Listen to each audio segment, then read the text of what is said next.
ஒரு குறிப்பிட்ட தொகையானது 8% வட்டி வீதத்தில் 5 ஆண்டுகளில் 10,080 ஆகிறது. அசலை காண்க. அதே பாருங்கள், ஒரு தொகை எவ்வளோன்னு தெரியல.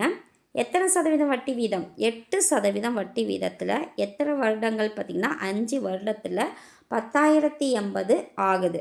அப்போ அசலை காண்க அப்படின்னு கொடுத்துருக்காங்க. அப்போ என்னென்ன கொடுத்துருக்காங்க? அசல் நமக்கு தெரியல, கண்டுபிடிக்கணும். வட்டி வீதம் 8%, நம்பர் ஆஃப் இயர்ஸ் 5, அமௌண்ட் 10,080. இதுக்கு ஒரு ஃபார்முலா இருக்குது.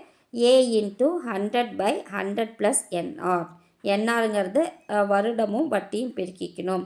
அப்போ A பார்த்திங்கன்னா 10,080 × 100/100 + 8 × 5. அப்போ 8 × 5 40, 2 கூட்டினா 140. 10,080 × 100/140. 0 0 கேன்சல். 7ஆல் 2ஆல் வகுக்கிறோம். இது 7, இது 5 தாட்டி, இது 0 0. அப்புறம் 8 வந்து 4 தாட்டி, அப்புறம் 0. அப்புறம் 7ஆல் வகுக்கும் போது இது 7 தாட்டி 49, ரிமைனிங் 1 2 தாட்டி, அப்புறம் 0. அப்போ பாருங்கள், அப்போ 720 × 10 7,020 தான். 7,200 தான் அசல். பாருங்கள், அதே ஃபார்முலாவில் போடலாம். இன்னொரு அமௌண்ட்டு வந்து அசலையும் வட்டியும் கூட்டினா நமக்கு அமௌண்ட்டு கிடைக்கிது. வட்டி பார்த்திங்கன்னா PNR/100. பியை காமனாக எடுக்கும்போது 1 + NR/100 கிடைக்கிது. அப்புறம் NRயும் பெருக்குனா 40 வரும்.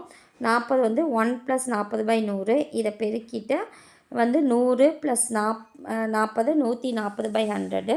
இங்கே பெருக்கல்ல இருக்குது. அப்புறம் இது இந்த சைடு கொண்டுட்டு வரும்போது நமக்கு தலைகீழாக வரும். அப்போ 100/140.